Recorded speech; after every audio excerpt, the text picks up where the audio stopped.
안녕하십니까?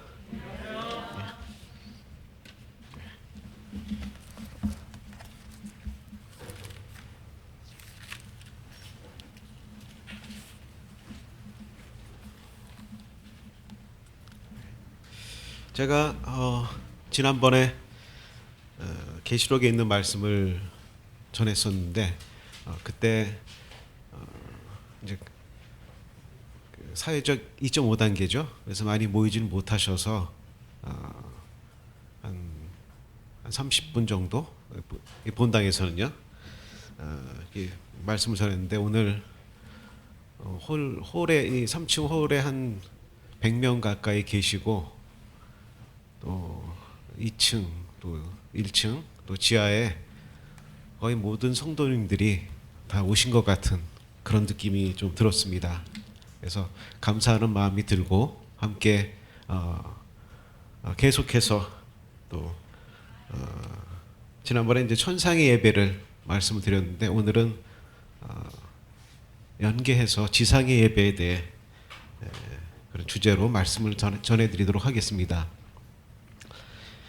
천상의 예배를 통해서 우리가 예배가 얼마나 위대하고 또 장엄한 것인지를 인식하게 하죠. 그리고 우리가 드리는 예배가 이 하나님의 보좌, 천상에 있는 하나님의 보좌와 연결돼 있구나라는 그런 생각을 갖게 합니다. 우리가 드리는 이 지상의 예배 또는 삶으로 드리는 예배를 통해서는 우리가 이 예배가 얼마나 가치가 있고 또 아름다운 것이라는 것을 깨닫게 됩니다. 오늘 말씀드릴 주요한 내용은 이제 이런데요. 계시록의 주제와 구조, 천상의 예배, 지상의 예배, 계시록을 보는 관점, 현재주의, 지상의 대적자의 모습, 계시록에서 배우는 교훈, 이렇게 이러한 내용을 위주로 말씀을 드리도록 하겠습니다. 계시록에서 보는 핵심 구절이 무엇이냐고 물어보면은 저는 4장 1절에 있는 말씀대로 이리 올라오라 라고 생각이 되는데요. 이리 올라오라 이렇게 그 전에는 1, 2, 3장까지는 7교회에 책망도 하시고 칭찬도 하시는 그리고 이기는 자에게 상을 주겠다고 격려도 하십니다. 근데 4장 1절에 보면은 이리 올라오라 라고 말씀을 하시는데 여기에는 없는 단어인데 좀 재촉하는 듯한 느낌. 이리 올라오라고 부르시는 분은 바로 예수님이시죠. 어린 양이라고 묘사되어 있는 예수님께서 마치 재촉하는 것처럼 이리 올라와라. 뭔가를 지금 보여주고 싶으신 겁니다. 그래서 사도 요한이지 그 말씀 듣고 성령의 감동으로 올라가는데 비단 사도 요한에게만 하시는 말씀이 아니라 이 글을 읽는 모든 성도들에게 보여주실 게 있기 때문에 하시는 말씀입니다. 구조를 말씀드리면은 이 계시록의 전체의 구조는 기본적으로 2층 버스를 여러분들이 보셨을 겁니다. 2층 버스에 1층이 있고 또 2층이 있고요. 근데 1층은 지상을 얘기합니다. 2층은 천상을 얘기하고 거리를 달리는 버스를 생각해 보시면은 현재와 과거와 미래를 지나가는 그래서 그 모든 것을 볼 수 있는 것을 상상할 수가 있을 것입니다. 그래서 이 천상과 지상, 현재와 과거와 미래 이걸 한꺼번에 다 보여주고 싶은 거죠. 이 천상의 세계의 주제는 가서 보면은 알겠지만은 예배입니다. 그리고 지상도 역시 예배이죠. 천상의 예배를 보고 지상 예배를 드리라는 것입니다. 여러 가지 우리가 지상에서 환난을 당하지만은 담대하라고 말씀하십니다. 내가 세상을 이겨노라고 말씀을 하시는 것입니다.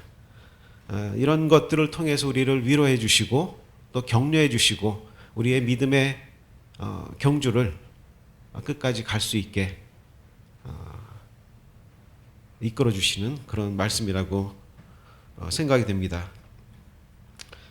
천상의 예배를 보면 예수님이 이리 올라오라 이렇게 말씀을 하시는데 성령의 감동을 따라 올라가서 보니까 상상할 수 없는 광경이 쫙 펼쳐집니다. 4장에 있는 말씀입니다. 4장에 있는 그 내용이죠. 하늘에 이제 보좌가 있고 주위에 7 그 등불이 있습니다. 7 등불을 7 영이라고 말씀하시고 보좌 주위에는 4 생물이 있는데 4 생물의 형상이 그 사자 같고 또 송아지 같고 또 사람의 모습도 같고 다른 하나는 이 독수리와 같이 생겼다고 이렇게 묘사하고 있습니다. 또 보좌를 주위로 해서 24 장로들의 보좌가 있는데 그리고 그 앞에는 수정과 같은 유리바다가 이렇게 펼쳐져 있습니다. 이게 천상의 모습인데 그런데 여기 있는 구성원들이 무엇을 하냐면은 그 예배를 드립니다. 하나님께 경배하고 하나님을 찬양하고 그런 이야기로 이제 가득 차 있죠.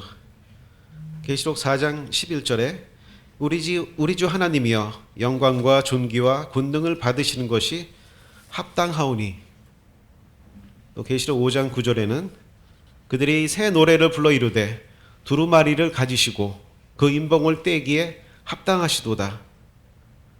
계시록 5장 12절에는 죽임을 당하신 어린 양은 능력과 부와 지혜와 힘과 존귀와 영광과 찬송을 받으시기에 합당하시도다 하더라.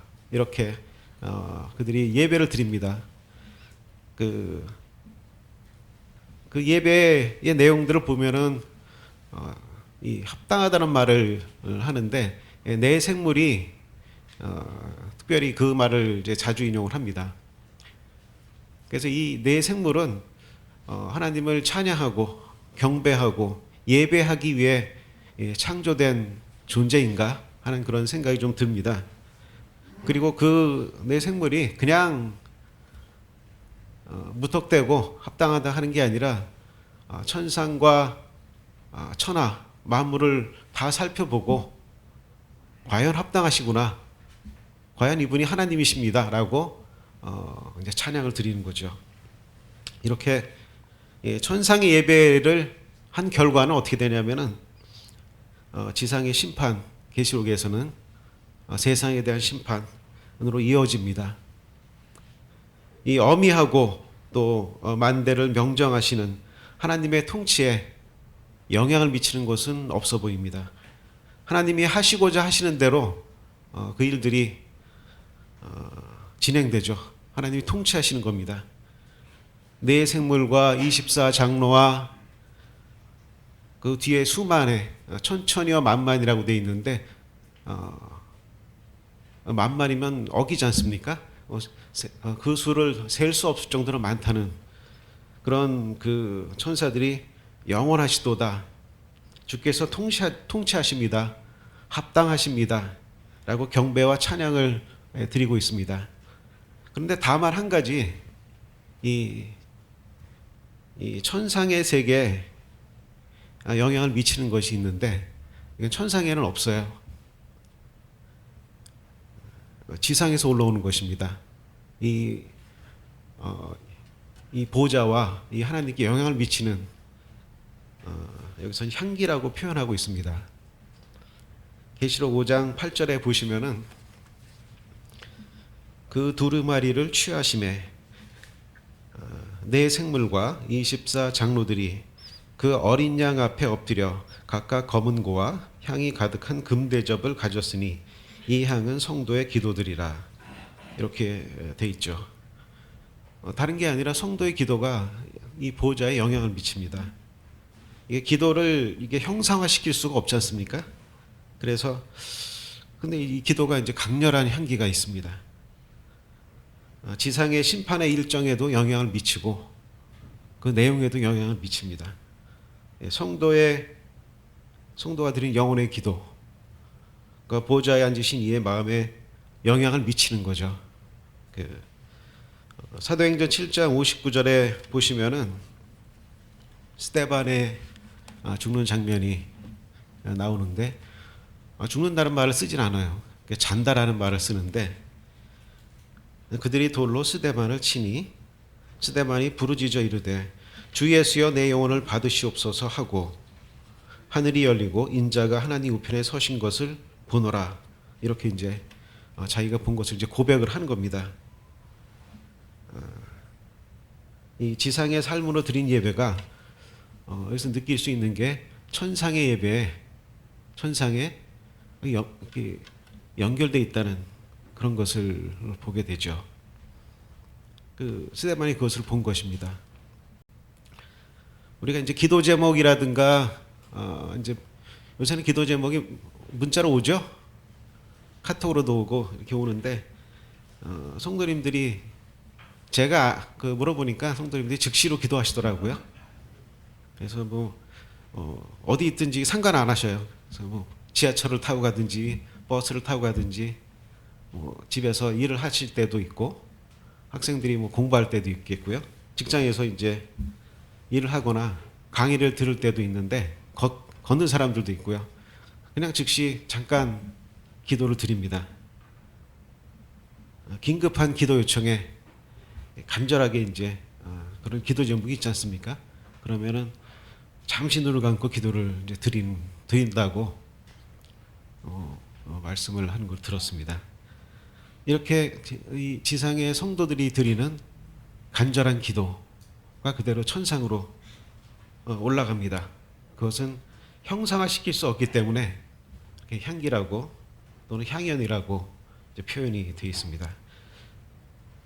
천상의 모습을 잠깐 봤는데 이제 지상으로 이제 내려와 보겠습니다.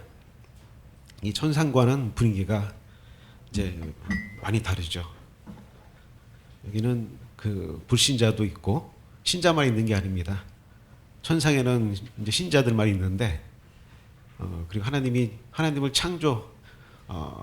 경배하는 존재들만 있는데 지상에는 이제 무질서하고 또 세속적이고 하나님을 경외하는 말을 찾기가 쉽지가 않습니다. 그리고 추구하는 방향이 전혀 다른 데 있죠. 인간들을 위한 그런 유토피아를 만들려고 4차 산업도 만들고 끝나면 또 이제 5차 산업 나오겠죠. 저는 이제 3차 산업부터 들었는데 이제 3차 산업 끝나고 3차 산업이면 다 끝날 줄 알았는데 이게 안 돼. 다 끝나지가 않아요. 4차 산업으로 넘어갔습니다. 그리고 투지라 그래서 이 투지의 세계에 오면은 이제 디지털 통신이죠. 디지털 통신이 오면은 이 아날로그 세계에 살다가 디지털 세계로 옮겨갔는데요.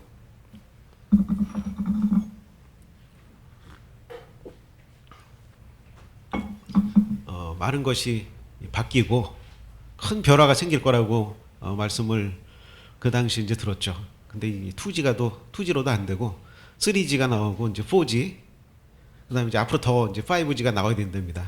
그래서 큰 변화가 있다고 얘기는 하는데 근본적인 삶의 변화는 사실은 없어요. 기계들만 발전하고 있는 겁니다. 그래서 하여튼 그런 추구하는 욕망이 다르죠. 세계 곳곳에서 지역마다 분쟁과 이런 게 끊이지 않고 일어납니다. 그런데 이 지상의 세계에서 성도들이 예배를 드릴 수가 있습니다. 또 그러한 삶을 지금 우리가 살고 있죠. 이들의 삶은 어떻습니까? 계시록 7장 16절에는 이렇게 얘기하죠. 다시는 줄이지도 아니하며 목마르지도 아니하고 해나 아무 뜨거운 기운에 상하지도 아니하리니, 이렇게 표현되어 있는데, 이렇게 미뤄봤을 때는 이 지상에서의 삶은 삶의 생계를 위해서 분투해야 되는 그런 삶이고, 또 누군가에게는 단번에 주신 이 믿음을 수호하기 위해서 생사를 걸어야 되는, 전 세계 어떤 지역이겠죠. 북한일 수도 있고 중국일 수도 있고 중동일 수도 있습니다. 생사를 걸어야 되는 그런 삶을 살아가는 그런 삶일 것입니다. 이들에게 위안과 힘이 되는 것은 두 가지밖에 없는데, 하나는 말씀이고 하나는 기도입니다. 기도는 말씀드렸죠. 계시록 10장 10절에 말씀에 대해서 이렇게 이제 표현하고 있습니다. 내가 천사의 손에서 작은 두루마리를 갖다 먹어 버리니 내 입에는 꿀같이 다나 먹은 후에 내 배에서는 쓰게 되더라. 이렇게 되어 있는데, 작은 두루마리, 성경 말씀을, 하나님의 말씀을 우리의 이 지상의 삶 가운데 이 말씀과 기도가 얼마나 달고 또 오묘한지 이렇게 보게 됩니다. 자, 그러면은 이 세상 사람들의 특징은 무엇일까요? 세상에는 심판이 내려집니다. 계시록에서요, 7인, 7 나팔, 7 대접의 심판이 내려집니다. 근데 이 심판이 내려질수록 인간의 죄악이 더 분명하게 드러난다는 것이에요. 계시록 9장 20절에 보니까 세상 사람들의 그 특징이 나오는데요. 손으로 행한 일을 회개하지 아니하고 오히려 여러 귀신과 또는 보거나 듣거나 다니거나 하지 못하는 금, 은, 동과 목석의 우상에게 절하고 또 살인과 복술과 음행과 도둑질을 회개하지 아니하더라. 이렇게 되어 있고요. 그 회개하지 아니하더라고 이렇게 되어 있습니다. 짐승이 과장되고, 짐승이 이제 등장하는데 짐승은 적그리스도라고 또 얘기합니다. 과장되고 신성모독을 말하는 입을 받고 하나님을 향하여 비방하되, 이런 그 선전과 그 선동을 하면서, 홍보를 하면서 이 짐승이 다닙니다. 하나님을 비방하는, 그리고 자기 자신에게, 짐승에게 경배하라고 요구를 하는데, 이 모습을 보면은 실제 이제 우리 로마서에 보면은 앞쪽에 인간들의 인생의 모습을 신랄하게 이렇게 죄된 모습을 나타내고 있지 않습니까? 내 고집과 회개하지 아니한 마음을 따라 진노를 쌓는도다라고 이렇게 말씀을 합니다. 이 회개하지 않는 마음, 그 변하지 않는 그 고집, 마음을 돌이키지 않는 거죠. 회개는 마음의 방향이 바뀌는 건데 그 돌이키지 않습니다. 그래서 지상의 세계의 가장 큰 특징은 회개하지 않는 것입니다. 근데 왜 그런지 그 부분은 지상의 대적자의 모습에서 제가 또 말씀드리도록 하겠습니다. 그러면 성도들의, 지상에서 성도들의 특징은 무엇일까요?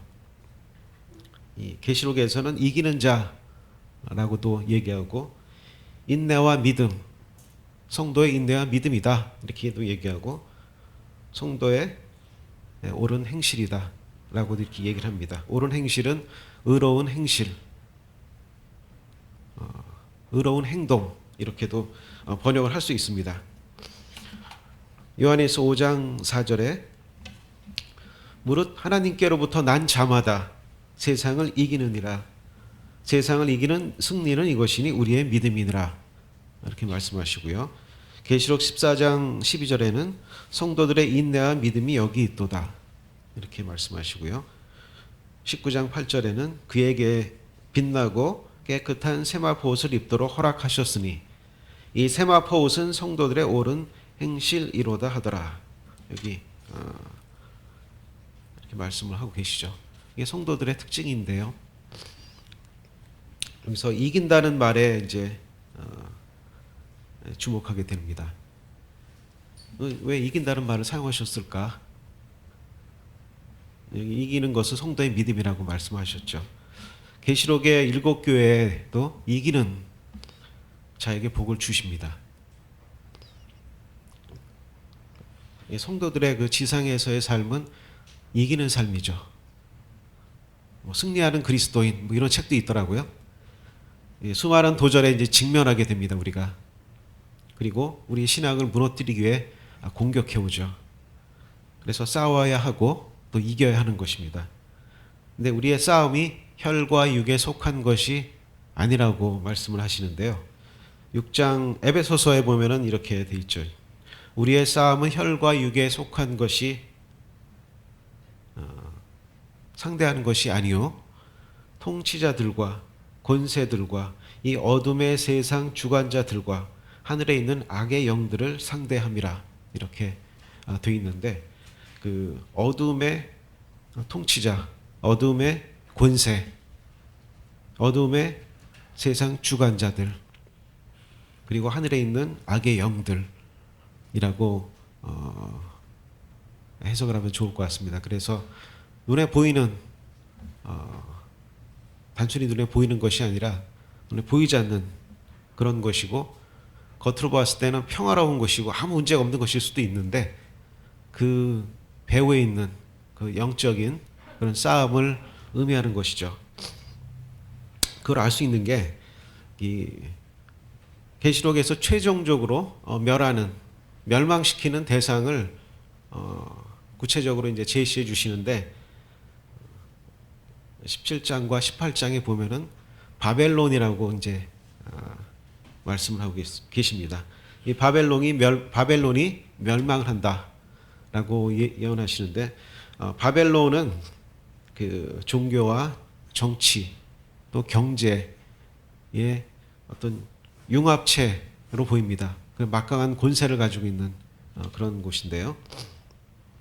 17장에는 종교적인 바빌론의 멸망, 18장에는 경제적인 바빌론의 멸망을 나타내고 있습니다. 우리가 이 바벨론의 모습을 지금 우리 현재도 역사를 통해서, 현재를 통해서도 볼 수 있는데, 뭐 국가 종교라든가 종교 국가라든가 이제 전체주의 국가, 뭐 공산사회가 그 중에 하나겠죠. 그런 모습을 생각할 수 있습니다. 그래서 이 모든 이 체제가 시스템이라고 말할 수 있죠. 이 시스템에서 이 컨트롤하기 때문에 벗어나기가 쉽지가 않아요. 그래서 모든 종교의 통합을 또 생각할 수도 있습니다. 그래서 종교를 통해서 세상 사람들을 지배하고 또 성도들을 미혹하기도 하고요. 그래서 그 부분에 대해서 성령께서 그 실상을 알려주시죠. 계시록 17장 3절에 보시면, 곧 성령으로 나를 데리고 광야로 가니라. 내가 보니 여자가 붉은 빛 짐승을 탔는데 그 짐승의 몸에 하나님을 모독하는 이름들이 가득하고, 이렇게 되어 있습니다. 여기 17장에 있는 바벨론을 큰 음녀 또는 그렇게 표현되어 있는데, 종교 캐톨릭이라고도 얘기도 하고요. 큰 종교를 이제 의미하기도 합니다. 그래서 역사를 통해서 이 성도들이 순교의 대가를 지불하는데요. 그런 순교를 하면서 지불했던 그런 대상, 성도들을 탄압했던 대상, 그들이 이제 바벨론입니다. 개인이 신앙을 선택하고 믿을 수 있게 하는 것, 그런 자유, 국가에서 정해준 신앙이 아니라 하나님께서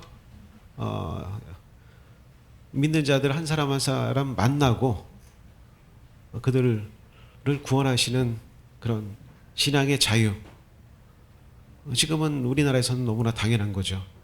근데 그게 없게 되는 겁니다. 그것을 빼앗는 그 빼앗는 것에 대항해서 성도들이 싸웠습니다. 이제 지금도 이 싸움이 지금 벌어지고 있는데요. 쉽게 우리가 만날 수가 있습니다. 뭐 죽고 죽이느냐 하는 것은 우리 대한민국에서는 이루어지지 않는데 6, 70년 전에 이제 공산당 이제 해방 이후에는 좀 있었죠. 근데 지금은 그 평화라는 이름으로 그 일들이 이제 이루어지고 있습니다. 그래서 유대교라든가 기독교 또 천주교가 통합되는 그런 이야기가 나오고 구원에 이르는 길이 뭐 예수님을 통해서만 꼭 구원을 이루냐 최종적인 단계가 있는데 그것은 불교를 통해서도 이루어질 수 있고 유대교를 통해서도 이루어지고 천주교를 통해서도 이루어진다. 길이 다를 뿐이다 라고 이렇게 그런 생각들, 그 다음에 참 기독교는 편협하다 그런 측면에서 그렇게 이제 수긍할 수밖에 없는 그런 이야기들을 합니다. 그래서 길과 진리라고 말씀하신 그 예수님을 배제시키죠. 히브리서 9장 14절에는 하물며 성령으로 말미암아 흠없는 자기를 하나님께 드린 그리스도의 피가 어찌 너희 양심을 죽은 행실에서 깨끗하게 하고 살아계신 하나님을 섬기게 하지 못하겠느냐 라고 이렇게 강하게 도전하고 계신데 이 바벨론은 성령을 빼고 또 그리스도의 피를 뺍니다. 다른 방법으로 양심을 깨끗하게 하고 그 행실을 바르게 할 수 있다.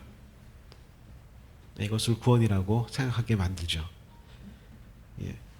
이 바벨론은 모든 종교의 혼합체입니다. 그래서 예수님과 성령을 배제하고 인간의 수 666이라고 얘기하는데 그게 짐승의 수죠. 하나님께 도달할 수 있다고 그렇게 이제 선전을 합니다. 회개는 이 패역한 세상에서 돌이켜서 영원한 하나님께 나아가는 것입니다.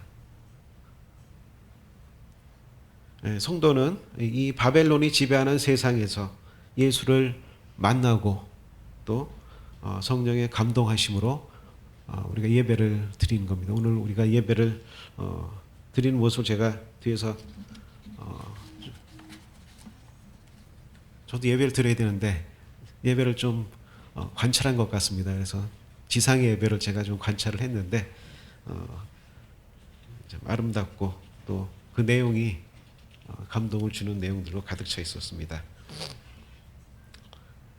그러면 지상의 예배와 천상의 예배는 어떤 관계가 있을까요? 이런 저는 이제 질문을 하게 되는데 뭐 여러분들은 궁금하지 않으실 수 있는데 제가 이제 질문을 했습니다. 성도들의 관점에서는 계시록에서 그 지상에서 고난을 당하면 성도들이 죽죠. 잔다고 이제 표현은 돼 있는데 그러면은 그 내용을 보면은 그 사람들이 얼마 지나지 않아서 천상에서 예배를 드리는 모습이 나옵니다. 어린 양을 찬양하고 예배를 드립니다. 또 어떤 사람이 고통을 당하고 거기 이제 허다한 물이라고도 돼 있고 또 14만 4천이라고도 돼 있고 또 여러 성도들이 죽은 자들이 있는데 지상에서 그러면은 그 천상에 그 사람들이 올라와 있어요. 그리고 그 상태에서 또 예배를 드립니다. 천상의 예배와 심판에 영향을 미치는 것이 있다 그랬죠. 그게 바로 성도의 기도입니다. 그래서 이 관계성이 있어요. 그 계시록 8장 5절에도 천사가 금향로를 쏟음에 우레와 음성과 번개와 지진이 나더라. 이 드리는 이 향로를 이 땅에다 갖다 쏟아 버립니다. 그런데 그게 엄청난 그런 그 하나님을 나타날 때 표현되었던 그 우레라든가 음성이라든가 번개라든가 지진의 형태로 세상에 오는 것을 봅니다. 그래서 죽음을 당한 자들이 천상의 멤버십으로 더해져서 천상에서 예배를 드리죠. 그래서 제가 보니까 결국 우리가 천상의 예배와 지상의 예배는 같은 것이다라고 저는 생각이 되는데, 차이점이 있다면은 이 지상에서 예배 드릴 때는 방해자들이 있죠. 우리의 예배를 못 드리게 방해하는 것들이 있습니다.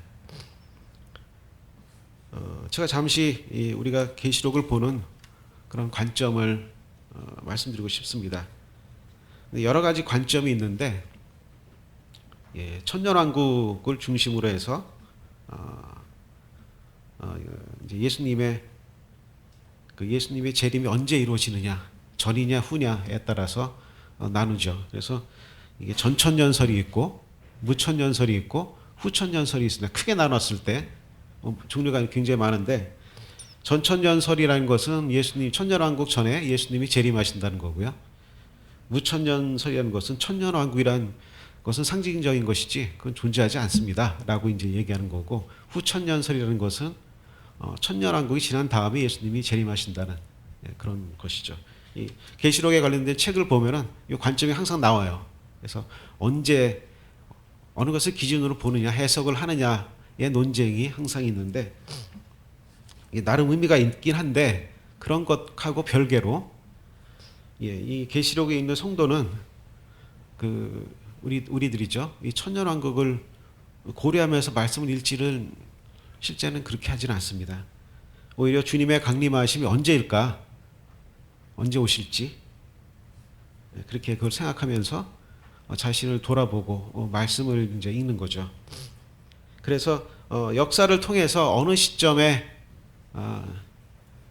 성도가 있든지 관계없이 계시록은 그 현재의 관점에서 해석이 됩니다. 만약에 이제 우리가 2세기에 예수님이 사도 요한이 계시록을 쓴 다음이죠. 바로 계시록을 이제 묵상하는 성도의 입장에서 보시면은 이 모든 것이 이제 곧 들이닥칠 이야기들이에요. 계시록에 나오는 책망하고 칭찬하는 7교회가 지금 있습니다. 지금 거기에는 있고, 그 많은 문제점들을 얘기했는데, 그 말씀 칭찬하고 책망하는 내용이 자기한테도 얘기하는 겁니다. 그래서 그리고 처처의 지진과 기근과 또 전쟁이 얼마나 또 많았어요.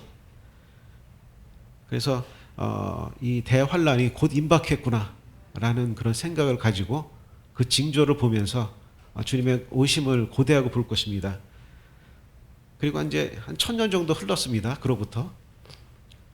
그러면은 뭐 10세기, 11세기 이렇게 되겠죠. 그럼 중세 시대라고 우리가 보통 얘기를 하는데, 이때 성도들이 말씀 볼 때, 그때는 그 그러니까 2세기보다 더 심각해요. 뭐냐면은 흑사병이라는 게 돌아서 전체 인구의 3분의 1이 죽습니다. 3명 중에 1명은 다 죽는 거예요. 그러니까 얼마나 참혹합니까? 기근이 있고, 또 전쟁은 몽고군이 유럽까지 쳐들어오죠. 죽음의 군대라고 표현을 했는데, 지옥에서 올라온 군대, 그렇게 이제 당시 사람들이 표현을 한 거죠. 얼마나 잔인하고 무서운지 이길 수가 없어요. 그래서 그들을 이제 표현하는데, 이 전쟁과 기근과 죽음이 온 유럽을 다 장악하고 있을 때 성도들은 주님이 곧 오시겠구나, 그렇게밖에 생각할 수가 없을 겁니다. 그리고 이제 최근으로 돌아와서 한 100년 전이라고 생각하시죠. 지난 100년간. 100년간은 그럼 평화롭게 지내냐? 그렇지가 않습니다. 세계 1차 대전, 세계 2차 대전, 전쟁도 지역적인 게 아니에요. 전 세계가 다 싸웁니다. 1차 대전, 2차 대전, 핵폭탄, 또 지금 우리가 이제 코로나의 어려움을 겪고 있는데, 그 당시엔 더 심합니다. 유행성 독감으로 해서 수백 마리 죽습니다.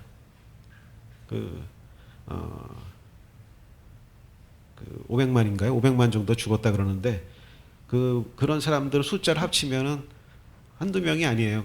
수억입니다. 수억 명에 되는 사람들이 다 죽죠. 그때 언제 주님이 다시 오셔도 그 징조를 보았을 때는 이상할 게 하나도 없는 겁니다. 그래서 계시록을 읽는 우리에게 현재가 항상 계시록입니다. 그리고 우리가 이 종말을 살아가고 있는 것이죠. 6장 10절에 보면은 심판을 언제까지 기다리게 하시나이까라고 호소하는 그 기도가 있는데, 하나님이 기다려라, 그 수가 찰 때까지 기다리라고 얘기하십니다. 그래서 우리가 언제인지는 모릅니다. 항상 현재가 이 세상의 종말이죠. 현재 우리가 드리는 이 지상의 예배를 우리가 좀 있으면 천상에서 드릴 수 있겠다라고 기대하면서 이제 살아가는 것입니다.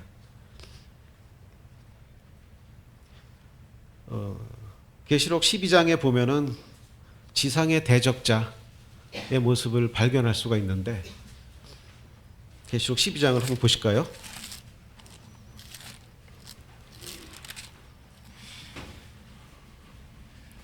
계시록 12장에 보면은 이 전장에 걸쳐서 어떠한 존재를 묘사하고 있는데, 이게 저는 이제 지상의 대적자라고 표현했는데, 이스라엘을 상징하는 여자, 그리고 그의 아들 예수님의 탄생 때까지 올라갑니다. 그 사역을 방해하는 그런 존재가 있죠. 용이라고 여기서 표현되어 있는데, 마귀라고도 하고 사탄이라고도 하고 옛 뱀이라고도 이제 합니다. 이 12장 전체를 그에 대한 묘사로 다루었죠. 12장 7절에 보면은 하늘에 전쟁이 있으니 미가엘과 그의 사자들이 용과 더불어 싸울세, 용과 그의 사자들도 싸우나 이기지 못하여 다시 하늘에서 그들이 있을 곳을 얻지 못한지라. 큰 용이 내쫓기니 옛 뱀 곧 마귀라고도 하고 사단이라고도 하며 온 천하를 꿰는 자라. 그가 땅으로 내쫓기니 그의 사자들도 그와 함께 내쫓기니라. 이렇게 7절에 나오고요. 12절에 보면은 후반부에 마귀가 자기의 때가 얼마 남지 않은 줄을 알므로 크게 분내어 너희에게 내려갔음이라. 이렇게 되죠. 12장 17절에도 용이 여자에게 분노하여 돌아가서 그 여자의 남은 자손 곧 하나님의 계명을 지키며 예수의 증거를 가진 자들과 더불어 싸우려고 바다 모래 위에 서 있더라. 이 사단의 형편이 여기 이제 낱낱하게 드러났는데, 이 세상이 이 자의 여기 꾀하는 천하 만물을 꾀하는 자라고 돼 있는데 미혹하는 그런 자입니다. 이 사단의 모습은 이제 크게 이제 분노해서 성도들과 예수의 증거를 가진 자라고 돼 있죠. 성도들과 싸우려고 바다 모래 위에 서 있다라고 이렇게 표현되어 있습니다. 굉장히 저한테는 인상적으로 다가왔는데, 이 자는 사탄이고 마귀고 옛뱀이고 만물을 미혹해 하는 그런 자입니다. 이 자가 사용하는 언어가 이름은 거짓이고 그 내용은 속임수입니다. 그리고 주특기가 있는데 그게 미혹하는 거죠. 근데 이 자는 불굴의 의지를 가진 자처럼 보입니다. 굴하지 않아요. 결코 후회하지 않습니다. 그래서 자기의 복제품인 짐승을 통해서 세상을 지배하고 또 성도들을 핍박하고요, 맞서 싸우는 그런 일을 합니다. 짐승에게 자기의 권세를 주고 죽임을 당한 어린 양의 생명책에 기록되지 않은 자들은 다 짐승에게 경배한다고 이렇게 묘사가 되어 있는데, 그 짐승의 힘이 막강한 것입니다. 그리고 그 미혹이 적지 않은 것이죠. 유다서에 보면, 요한계시록 바로 앞에 유다서가 있는데, 유다서에 보면은 제가 찾지는 않겠습니다. 유다서에 보면은 이 짐승의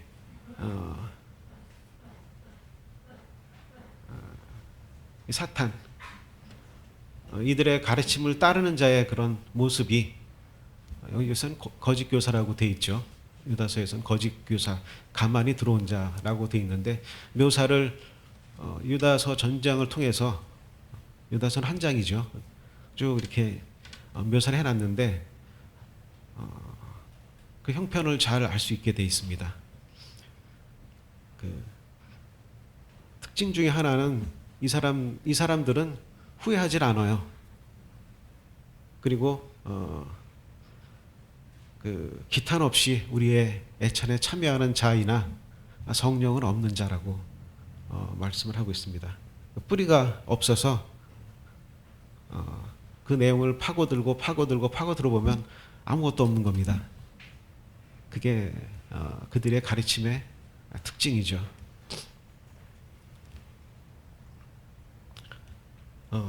반면에 우리는 이제 성도들이 후회도 하고 반성도 합니다. 회개도 하고 자백도 하는 성도들의 그런 삶을 볼 수 있는데요. 이게 얼마나 다행이고 감사한 것인가 저는 그렇게 생각이 듭니다. 우리의 그 마음을 돌이키게 하시고 말씀으로 새롭게 한다는 그것이 얼마나 큰 은혜인가. 우리가 말씀 보면 새롭게 되잖아요. 성도들과 교제하면 새롭게 되지 않습니까? 잘못된 길을 가다 돌이키지 않습니까? 그것이 이제 성도와 이 사단이 차이점입니다. 우리 희로애락이라고 보통 얘기를 하는데 뭐 기쁠 때도 있고 뭐 화가 날 때도 있고 이제 그 슬플 때도 있고 뭐 즐거울 때도 있는 그런 게 이제 우리의 삶이라고 말할 수 있는데 고통 속에 있을 수도 있고 우리가 기쁨 속에 있을 수도 있고 도저히 이게 안 되겠다라는 이제 그 분노하고 낙심할 때도 있지 않습니까? 그런데 여기서 중요한 것은 우리가 그런 마음을 가지고 돌이켜서 예수께 나아갈 때 우리 하나님이 그 문제를 해결해 주십니다. 그 성도들이 고통을 가지고 하나님께 나아가는 그런 모습들을 간증하시고 뭐 얘기하시는데 그게 해결이 안 되는 분을 본 적이 없어요. 다 해결이 됩니다. 그래서 우리가 가지고 있는 이 신앙은 하나님께 나아가는 거죠. 나아갈 때, 또 주의 전으로 나아갈 때, 즉 예배하는 삶을 살 때 하나님께서 그 문제를 해결해 주시는 것을 발견하게 됩니다. 제가 이 요한계시록에서 배우는 두 가지가 있는데 느끼기도 하고 또 인식하기도 하고 하는 건데 그 두 가지를 배우게 됩니다. 천상과 지상, 현재와 과거와 미래가 한꺼번에 보여주시는, 다 연결돼서 보여주시는 이 신앙에서 하나님의 가족들, 뭐 가까이 보면 이제 여러분들이 되겠고요. 이 성경에서는 이 사람들이 지상에서 고통을 당하다가 예배를 드립니다. 그리고 이 천상에 잔다고 얘기했는데 천상에서 또 천상의 멤버십으로 바뀌어서 거기서 또 동일하게 예배를 드립니다. 그래서 이런 그런 연합, 하나님의 자녀들 간에 느끼는 그런 강한 결합, 그런 연합이라고 이제 우리는 얘기를 할 수 있을 것 같은데 그게 펠로우십이라고도 얘기할 수 있겠죠. 교제, 동질성, 그래서 강한 그런 연합을 느끼게 되고요. 그리고 또 한 가지는 우리가 하나님 말씀을 통해서 이미 영원한 생명을 살고 있구나. 영원한 세계, 말씀드린 대로 지상과 천상, 현재와 과거와 미래가 다 보여주시는 하나님께서 이렇게 말씀하시죠. 하나님께서 우리에게 영생을 주신 것과 이 생명이 하나님의 아들 안에 있는 것이라. 아들이 있는 자에게는 생명이 있고 하나님의 아들이 없는 자에게는 생명이 없느니라. 이렇게 말씀해 주고 있습니다. 하나님의 백성들이 가지고 있는 그 큰 축복을 경험하게 됩니다.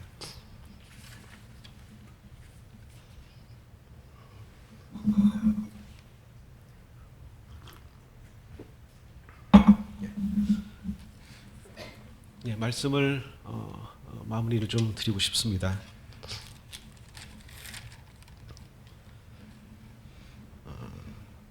이리 올라오라 이렇게 말씀을 하시는데 예수님의 음성을 듣고 우리가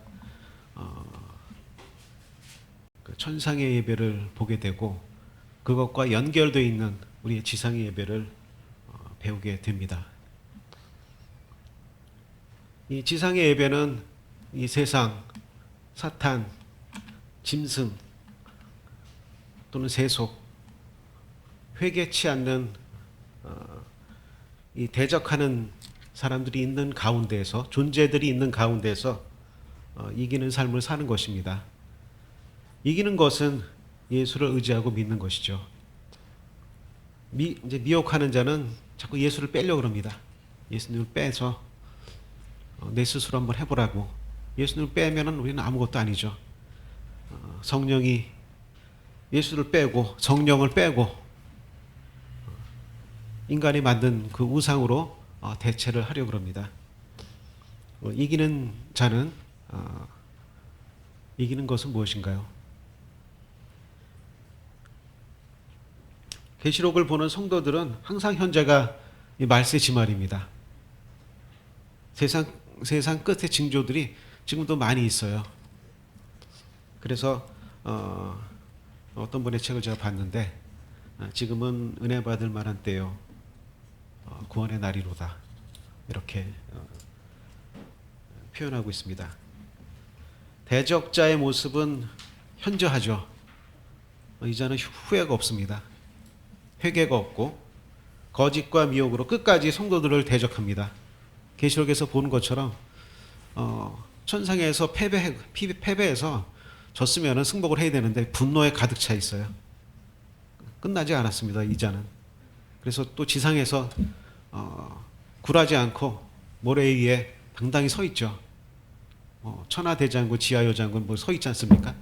그 서 있는데 짐승을 통해서 또 싸우고 또 짐승이 나중에 다 지는데 무적행에 자신이 결박되어 들어가죠. 굴하지 않습니다. 다시 1000년이 지나서 다시 나왔을 때도 여전히 하던 행동을 계속하는 그런 것을 이 대적자의 모습을 통해서 봅니다.